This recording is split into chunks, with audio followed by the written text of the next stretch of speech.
If you're new to my channel, I'm currently turning this full transit into a stealthy, off-grid, go anywhere, sleep anywhere camper van. And today I want to talk a bit more about my cladding. As you can see, I've started doing the wall, and it just occurred to me that I should really share a little tip with you guys. But before I do that, I want a quick word about these clips.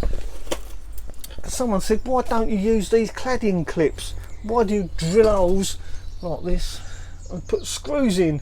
The simple reason I don't use these cladding clips, especially on my ceiling, is because they're made of tin. Look at that, look how easy they bend. I mean, I can bend that in one hand. They're a bit flimsy, and after a few unexpected potholes, or maybe the odd, what they called speed ramps, sleeping policemen, as they used to be known, but now we just call them speed ramps. Imagine the weight of this ceiling hanging down on those little tiny clips. After a few bumps, I can just see that starting to sag down, which would be really unfortunate because there's a lot of work putting it up there. And I'll show you how precise, because I'm a Virgo, right? So I do things really precisely. Look at the edges on that. And the last thing I want is for that to all come down after a few potholes. Now that brings me back to my point. Now the point I was trying to make, I'm putting this up and I'm thinking nobody's going to want to watch me put this up again. But then I realised actually I've got a little tip for you. Now, so I'll start at the top obviously, and when I put my first one in, these first screws I don't do all the way up. I only do them 2/3 of the way up, and that leaves a nice little gap under here so you can slide the next part of cladding in, and then once that one's in, then do them up, but leave these ones loose, so then the next one goes in easier, and work your way down like that. That's what I do anyway. I tend to leave them only done up 2/3 of the way, and it just makes it easier to put it all up and line it up, because some of them, I don't know if you can see this, if I hold it there, you can see they're quite bent, they're quite wobbly.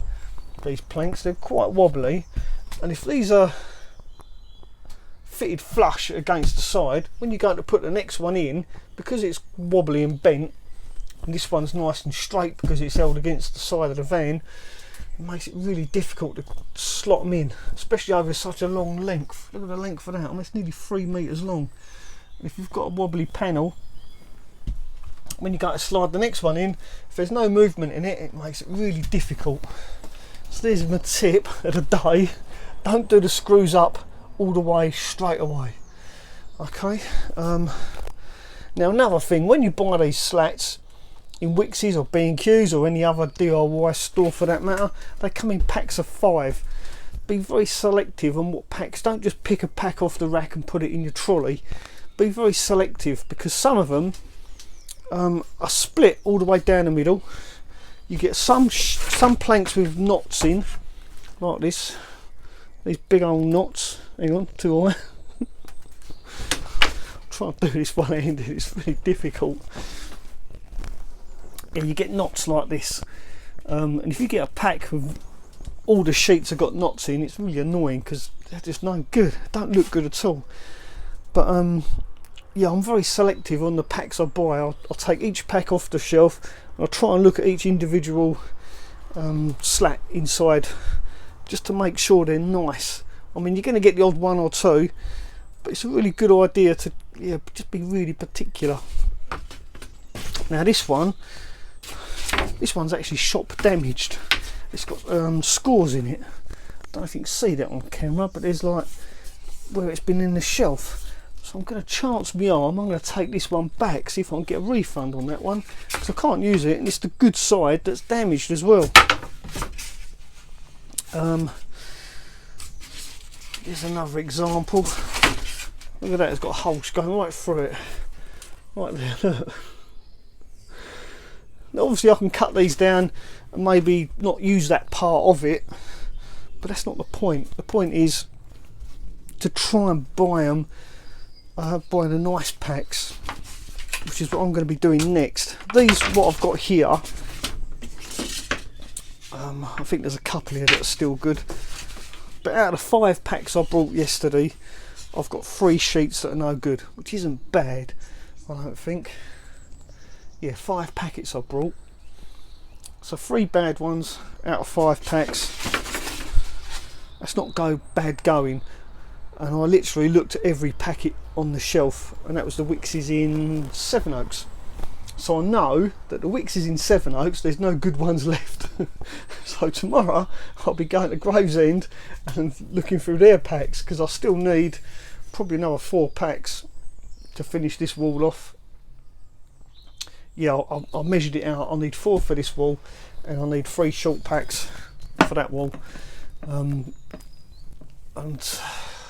yeah, a couple for that long bit there. So yeah, I probably need, yeah, I worked it out anyway. I need 4 more packs of the 3 metre lengths. So I'll be going to Gravesend in the morning. I'm not going now because it's like 5 o'clock rush hour.